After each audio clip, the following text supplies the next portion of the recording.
often picture domestic violence as a dramatic event, a headline-grabbing incident, but the reality is far more insidious. It's a pervasive issue, hidden behind closed doors, woven into the fabric of our communities, and inextricably linked to gender inequality. I'm Teresa Whitehead. I'm 16 and I'm a sophomore. Thank you for coming. Do you feel safe and respected in your workplace? Why or why not? Sometimes I feel safe in my workplace, but at times, like when it's late at night, when it's time for me to close. For example, last night it was time for me to close, and all my coworkers had walked out, and I was finishing clocking out, and an old man had walked in there after seeing all my coworkers leave and only saw me in there, and he still came in, and it made me feel unsafe. Thank you for being transparent. Have you ever felt unsafe in a relationship? What were the warning signs? Yes, I felt unsafe in a relationship. The warning signs were the person losing control of their emotions very quickly or becoming very possessive. What makes a home feel like a safe space for you? What makes a home feel safe for a safe place for me is communication, having good communication skills in a home, and being able to hear each other out, and also not being very judgmental or very pushy. What message would you like to give to young girls about confidence and personal security? The message I would like to give to them is to always love themselves before they try to love everybody else, because if you don't love yourself, you don't have confidence in yourself, or if you can't even make yourself feel somewhat safe, then you're not going to be able to do that for others, or you're not going to be able to let others do that for you. And what role does trust play in feeling safe within relationships? Trust plays a huge role in feeling safe, because if you don't trust that person, then 9 times out of 10 you're not going to feel safe, you're not going to feel comfortable, and you're always going to feel very uncomfortable. So if you trust that person, then you feel very comfortable.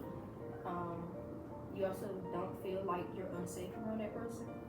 I think trust plays a huge part, and it's the main thing a relationship is built on. Do you also feel like this applies to platonic relationships? Yes, I think it also plays a part in that, because if you don't trust a close friend, or you don't trust somebody that you're in a platonic relationship with, then the friendship is not going to last. It's going to cause trust issues. It's going to cause other issues like arguments and things like that. Thank you for your transparency. For many, the cycle of abuse begins subtly. A controlling comment here, an isolated gesture there. Slowly, power imbalances become normalized, eroding the victim's sense of self-worth and agency. This insidious manipulation, often excused as just a disagreement, is a hallmark of domestic violence, and it thrives where gender roles are rigidly defined. My name is Inami Worsley. I'm in 10th grade and I'm 16 years old. Thank you for being here. What does feeling safe mean to you in your daily life? It means being able to do whatever I need to do to express myself without feeling like there's somebody over my shoulder watching me. Are there specific places or situations where you feel unsafe, and if so, why? Yes. When I'm alone by myself, like going to the store, I feel unsafe just because I know that like I'm very vulnerable by myself. How do gender expectations impact your sense of security? They impact my sense of security by always making me feel like no matter what I have on me, like my mace or a taser, I'm always going to be unsafe and vulnerable. Gender inequality fuels a dangerous cycle that often leads to domestic violence. Deeply rooted societal norms that devalue women and grant men dominance create an environment where violence against women is normalized, even excused. When women lack economic independence, they may be trapped in abusive relationships due to financial dependence on their partners. Similarly, limited legal protection and social support for victims can leave women vulnerable and with few escape routes. This power imbalance, fueled by societal expectations and inequalities, significantly increases the risk of domestic abuse and perpetuates a cycle of violence.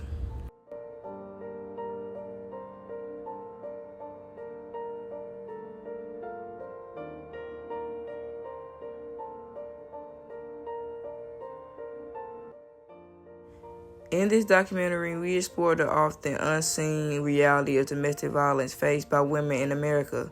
Through powerful testimonies and revealing statistics, we highlight the diverse forms of abuse, emotional, verbal, financial, physical, and sexual, that impact their lives. We delve into the cultural and society factors that contribute to these challenges, emphasizing the importance of community support and understanding. On average, 3 incidents are reported before offenders are charged with domestic violence. Every 44 minutes, another child witnesses domestic violence in Arizona. Up to 60% of perpetrators of intimate partners violence also abuse their children.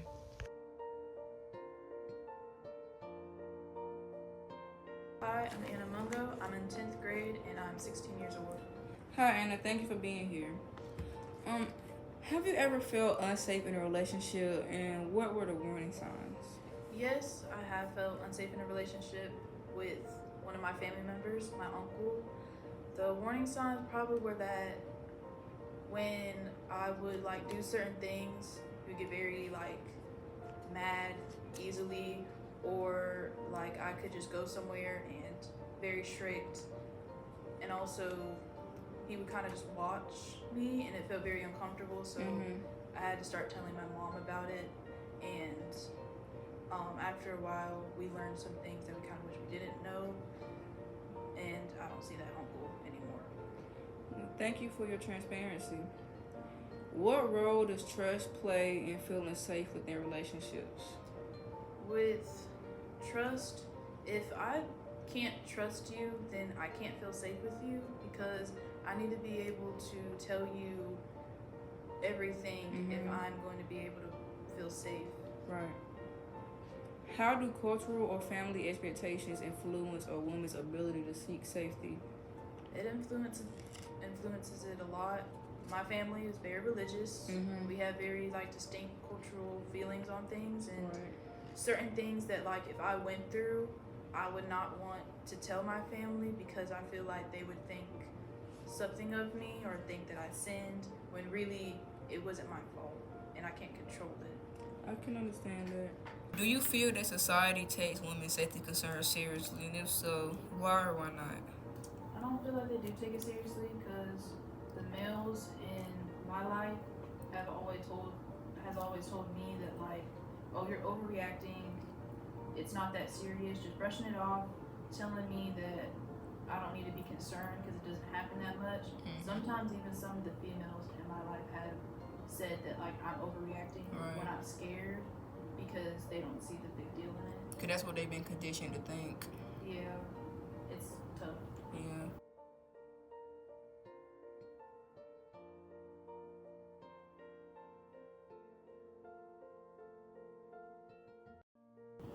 My name is Sean Cooley. I'm 16 years old and I'm in 10th grade.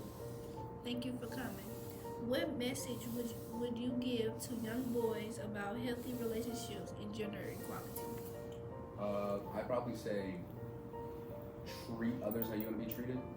Like in the Bible, it says that as well, but don't expect too much. Just respect the person for who they are. Right. How do gender expectations impact your sense of security? It makes me feel like a security threat. I try to watch myself on the day by day, make sure I don't make anyone else feel uncomfortable. Have you ever changed your behavior, clothing, or routine out of fear for your safety? A few times, but that's mainly just carrying a weapon on me in areas where it's allowed. Okay, thank you. My name is Kamari Howard Covington, and I'm in 10th grade, and I'm 16 years old. Thank you for being here. How can men be allies in preventing domestic violence? Men can be allies by not being bystanders and speaking up against the domestic violence that they see. How can we encourage more men to speak out against domestic violence? We can encourage more men to speak out against domestic violence by dumbing down the toxic masculinity in our community and environment.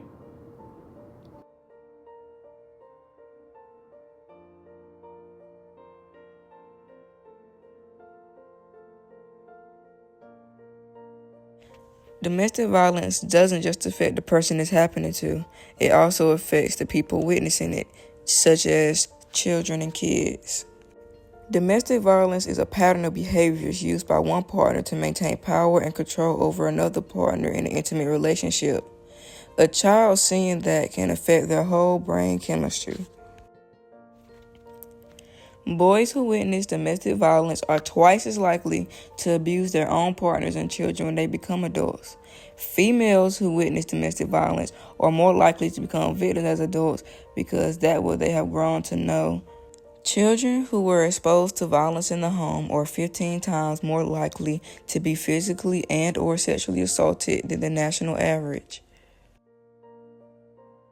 Domestic violence has lifelong effects on children. Children who have witnessed or experienced domestic violence have an increased risk for psychological and physiological risks, including anxiety, depression, PTSD, heart disease, obesity, and diabetes. Children who have witnessed domestic violence have 40% lower reading levels than other children their age.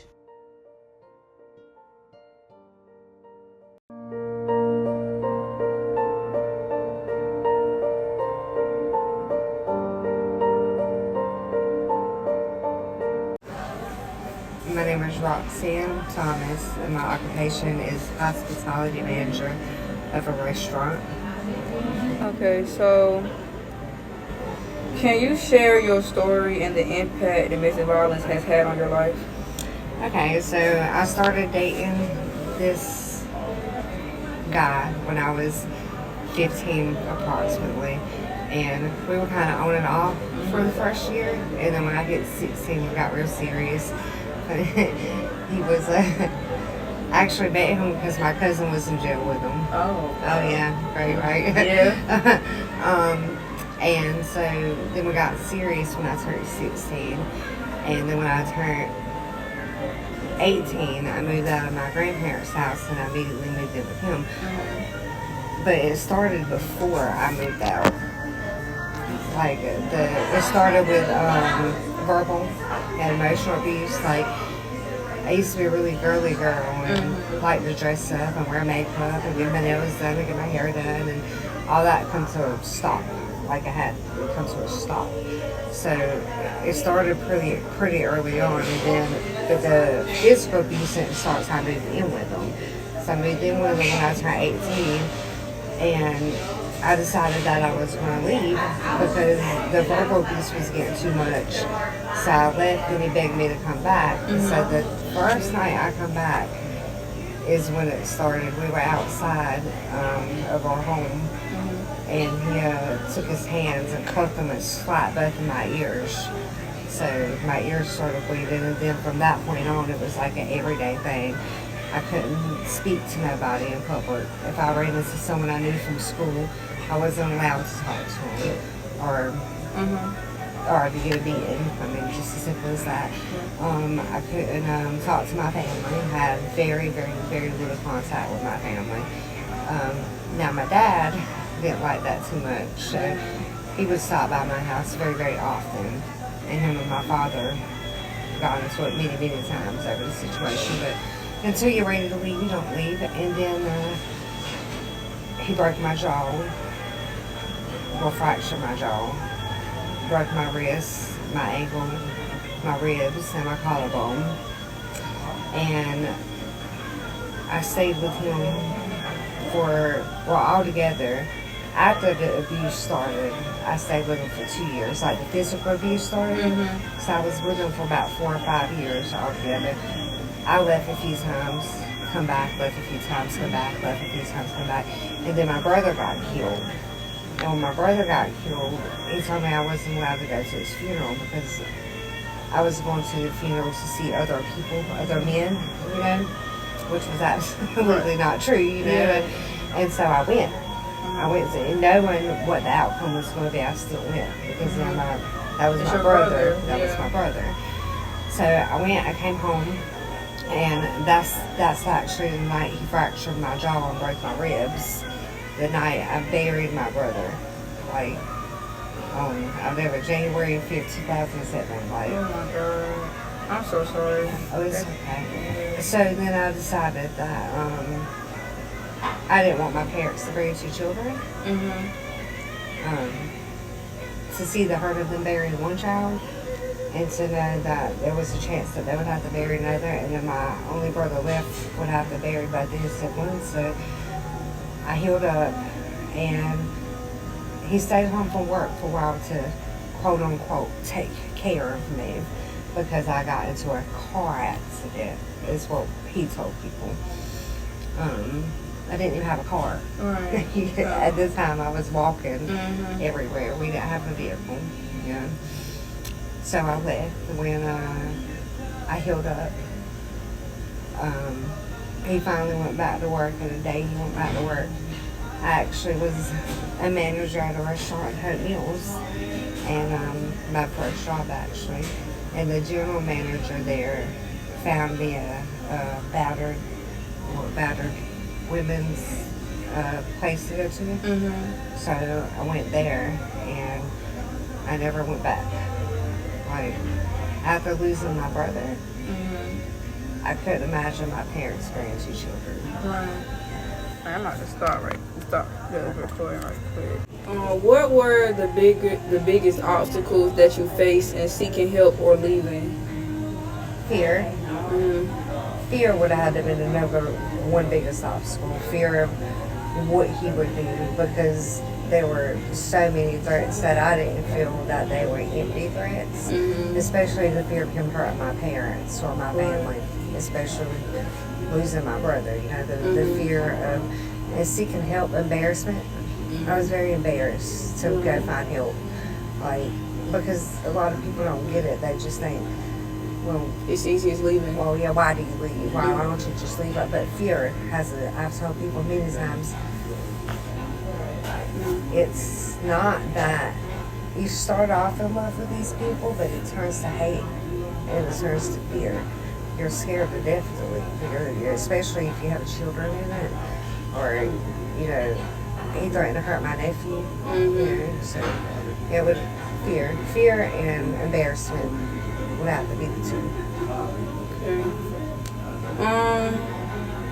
What support systems or resources helped you heal and move forward, if any? Was it mainly just yourself? It was, I moved.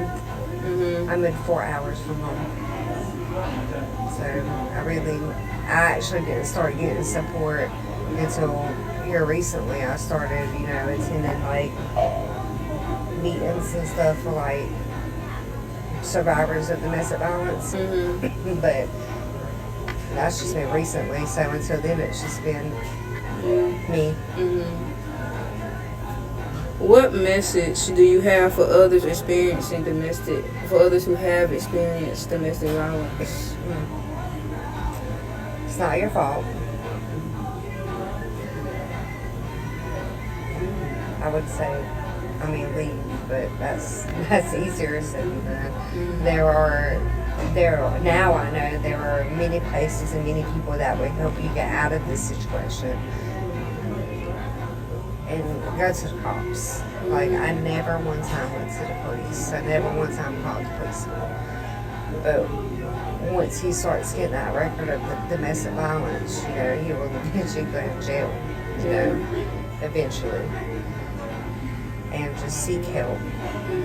So seek help. If you don't feel like you have anyone, go seek help. There's many options. Now we're on to some lighter questions now. Okay. How important is financial independence to a woman's sense of security? I think it's very important. You know, from someone that did not have financial security, and now I do.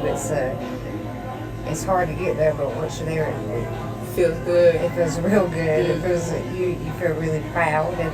But I think it's very important for a woman's independency to be financially dependent on herself, because anything. Even if you're married, tomorrow anything can happen. Anything can happen. So You need to be prepared. you need to be prepared. What role does trust play in feeling safe within relationships? Oh, it plays a huge role. Probably one of the biggest roles. Trust over loyalty, over everything, plays probably the biggest role in feeling safe, especially coming from a bad background with relationships, or we're growing up and seeing domestic violence and all that. So trust is probably the biggest. Do you feel that society takes women's safety concerns seriously?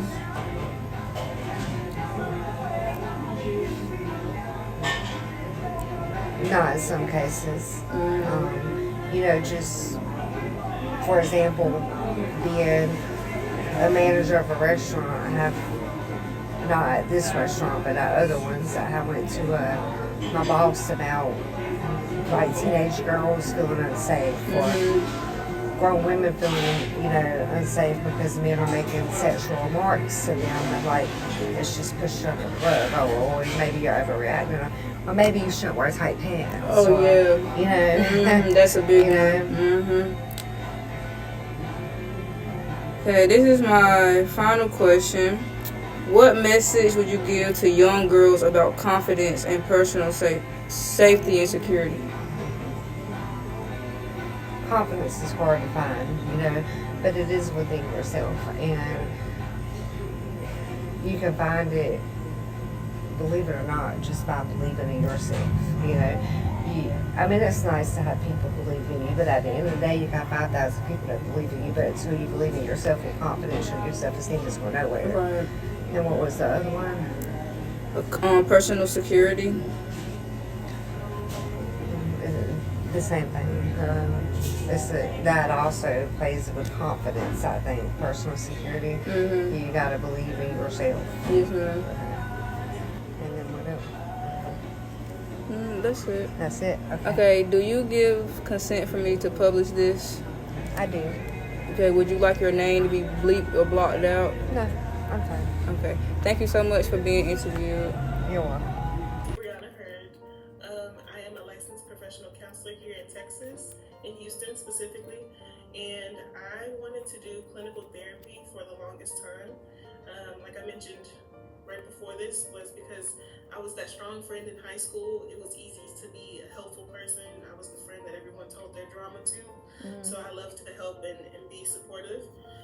The other two things that I mentioned was being a woman of color. It was really important for me to break the stigma around mental health, and not seeing a lot of people who look like me in therapy. I wanted to be that person that could support someone my age, in high school, who could use that kind of advice or use that kind of leadership and guidance through counseling. And then the last thing was basically me being a Christian and not hearing about mental health in church. It was really important. And so breaking that stigma as well and using faith and counseling as a way to support people was important. I'm also Hispanic too, so having another area where I could support people and speak Spanish and provide clinical therapy and sessions, I think that was really big for me too. How does gender inequality contribute to the prevalence of domestic violence? Yeah, well, let's first start off with defining what domestic violence is. We can go back to the complete definition, which is domestic violence is a serial of events. A lot of it is based around harm that happens to someone due to the need of power or control over another individual. And this doesn't just mean that it's physical. It could be a number of things. It could be financial, it could be sexual, it could be physiological, and those are just a few to name, right? But some of the gender equalities that I have noticed, and you guys may also be privy to, is thinking about the ways that young women are raised. For instance, if you're on the playground and a little boy hits you, sometimes you might hear an adult say, "Oh, he just likes you." Yeah. Right? He's just flirting with you. But as you become older women, and even in some cases where women are being domestically abused, they notice that, they might notice that sometimes they've been in a situation where that happened to them, right? As a kid, they were told that if a boy hits you, they like you. So when you're in a serious relationship, and you're experiencing these things, you don't know how to differentiate between the two because you've been told your whole life that that's just how men communicate. Right. Which is not necessarily true. It's actually unhealthy and dangerous, right? Yeah.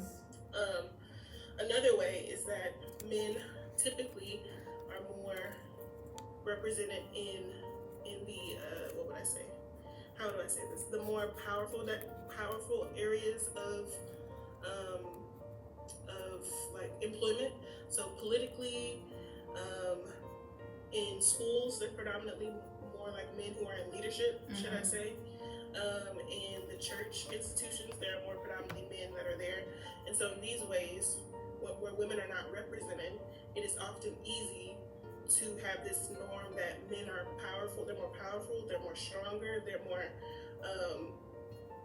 necessary, they need to make more money.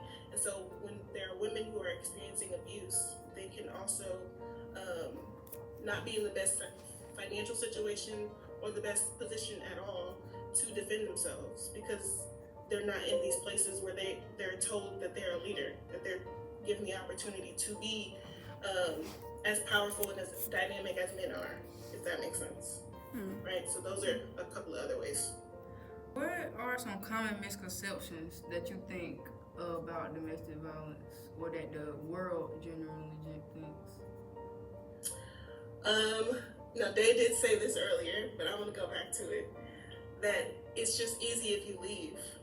Sometimes women may be in situations where they're not working, or they may not have as much money to just leave as a man might have. Right. Because women are automatically not paid as much as men are.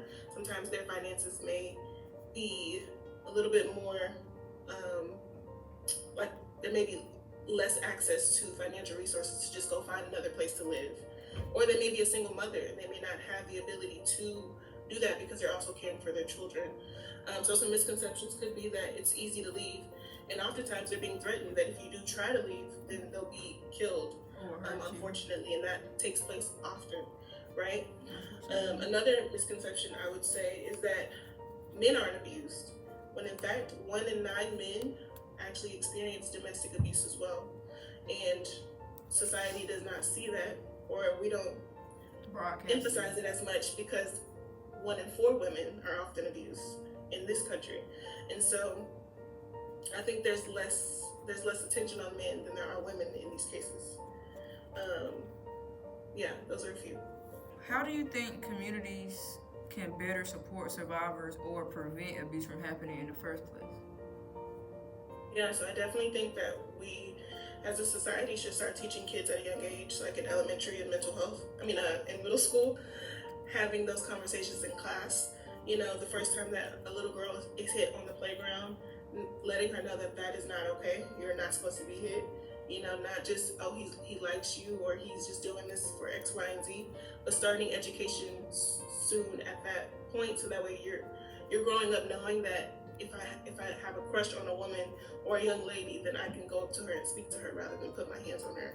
That love does not equivalent to physical abuse or tolerance, right? The next thing I would say is making sure these conversations are happening at home. So not only do we need more teachers and educational systems discussing these issues in classrooms, but we also need it at home. Parents need to have the knowledge, whether they're doing research or just choosing to find that research or find these places, to let their children know what does love look like between two people and what love does not look like between two people, and why it is okay and why it isn't. And then the next thing is to prevent more murder from happening in these domestic situations, is making sure that if someone comes to you and reports that they're being abused by someone else, to just believe them and to find that support, to find what they need. If it's someone in the police station, if it's someone in a school or church or wherever you feel safe, is making sure you help them find resources, because sometimes and oftentimes they feel alone and they don't know who to go to. Yeah, and it's often looked over, unfortunately. Yeah, for sure.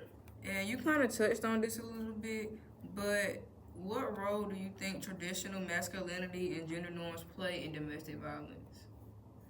Yeah, so I was actually looking at some research over this, and specifically for Hispanic and Latino individuals, oftentimes there's this term called machismo, where men are told they're strong, they don't express their feelings, they're not weak individuals, they're predominantly in control, and they're often, also in the Hispanic community, they often lean on faith.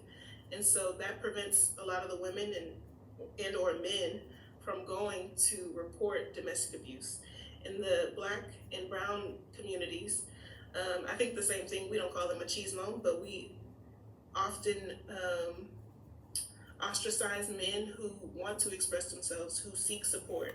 Right? We tell them, "Oh, you shouldn't be crying. You're too young. I mean, not too young. You're too old for that.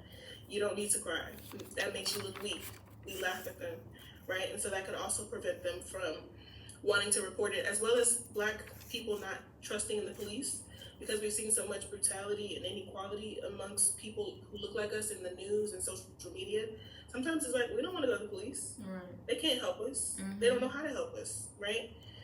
And then for people who are in the LGBTQ community, and any other populations that are vulnerable, they're already being ostracized for being Who they are. LGBTQ, right? So now I have to not only out myself for that, I have to share that information, but now I have to share that I'm being abused. Right. And where am I going to stay? Who's going to keep me? Who's going to watch over me or look over me if I'm reporting these issues? Right. Is there anyone I can even trust? You already don't like me because I'm not straight. Now I have to tell you something else, and it's like they become unfortunately just pushed to the side and overlooked, like you said.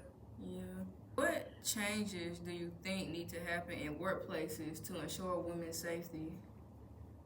Yeah, I think as you guys are getting older and soon you'll be 18, and just overall society in general, if there are policymakers or people in the legislative branches that can start to make laws that protect the vulnerable populations more heavily, then we should be out there voting for them. We should be going to the town hall meetings.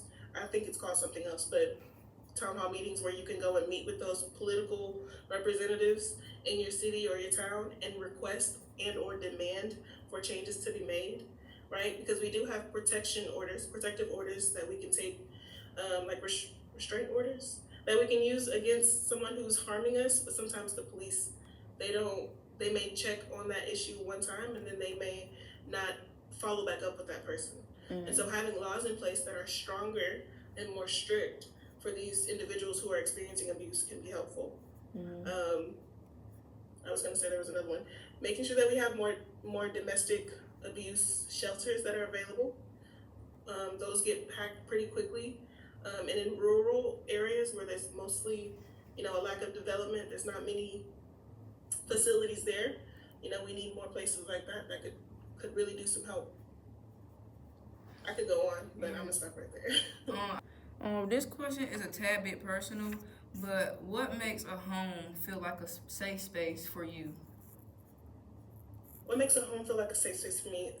I would say that I'm the only one that has the key to it. Mm-hmm. I know that's right. I don't like sharing my space. I mean, I am married. I do have a husband, but aside from him, I don't want just everybody in my space. Mm-hmm. And people who are in those cases where they're abused, often that's not their situation, right? But for me, it has to be clean. I mean, I'm not the perfect cleanly, I'm not the most cleanest person ever, but I do like my space to be tidy and organized. What else makes it feel safe? I like my lights dim. Like even in my office, I have a lamp on, but the lights are off. That just kind of makes me feel calm and zen. And then the last thing I would say is hopefully it smells good. Maybe a candle burning or an incense or something like that. I think that's what helps me make it feel safe. What role do you think gender bias plays in how domestic violence cases are handled legally? That's a really great question. One thing I'll say is typically with even going back to the gender inequality, there's this idea that if you're being abused, it's because you were wrong. It's because you're stressing him out, usually, I'll say in typical cases, but you're the one that's causing him stress, so maybe that's why he acted out. Maybe he's having a bad day, right? So now it's like, well, if you're really a good woman, this wouldn't be happening to you. If you were doing what you were supposed to, then this wouldn't be happening. I think that's something I've heard before. Another one is oftentimes police are men, and they too have like an sometimes a bias in how they treat these cases, because they could chalk it up to, they're just arguing, or oh, maybe you're too dramatic, you're just making a big deal out of this. This is not a huge situation that's happening. Or sometimes they don't even show up. Sometimes the police don't show up because they don't think they don't deem it as serious. I'm trying to think through other gender biases that can happen. But oftentimes women are the victims and they're the ones that are blamed because, again, men are seen as strong, they're seen as powerful, they're seen as bigger than, more important than, and so women are automatically judged for not being a man, basically, and not being able to defend themselves. And if they do defend themselves, then it's a whole nother situation. Yeah. Another thing I want to mention is I also think that the gender bias can be also the other way around, because if a man call the police and say that they're being abused by a woman, they're not going to take them seriously because their toxic masculinity lens, they think, oh, the man is supposed to be strong. The man, typically it's the man who's doing this. So they wouldn't take it seriously if a man called them and said, oh, my wife or my girlfriend is abusing me. Right, absolutely, I agree. It's unfortunate and it's really unfair to the populations that happens to. As a woman, are there specific places or situations where you feel unsafe? And if there are any, why do you feel unsafe in those places or situations? Me personally? Yes, ma'am. Where I feel safer. I don't know, honestly, because I'm married, anywhere where my husband is, that's where I feel safe. But I don't know. I typically make sure that I feel safe even when I'm not with him. When I'm going to a grocery store, I'm not on my phone. I'm not like in La La Land listening to music, just dazed out. I make sure that I feel safe no matter where I am. I'm always looking around my specific space to make sure that no one's following me or looking at me a certain way. If I could really give a blank answer, I would say home, because home is my place. But anywhere else that I am, that I'm just by myself, I'm gonna always make sure that I know everybody around me before they know who I am. That's understandable. And how does media representation influence? Oh, media representation. Gotcha. Okay. Well, I think it really does help us with, number one, if the information that we're needing is out there. So if the public is informed that there is harm being done, if they know that like these specific people, these specific suspects are the ones we need to be looking out for, or if there are women talking about these situations that they've been in, maybe they're a political leader, maybe they're a speaker in the Christian community, if they're on the news or on social media and they're sharing this information, I think it'll be really, really beneficial. And it shows that like, okay, I can speak up because they spoke up. For instance, like in the Me Too movement, when Gabrielle Union and other celebrities started to share their experiences with sexual abuse that happened, it made and encouraged a lot more women to come and speak up. So much so that a lot of those people either were charged or they were punished in some regard, even if it took away some of their fame and their brand deals or whatever else they had going on. Like, it gave people the opportunity to say, my voice does matter, and having that in the media is really, really important. I don't know. I hope that answered your question. It did. Thank you so much. This is my last question. What message would you give to young girls about confidence and personal security?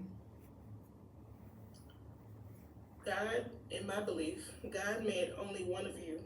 So I say embrace it. Embrace what he gave you. Your hair, your curls, your natural lips and your smile, the curves that you have or the lack of curves that you have.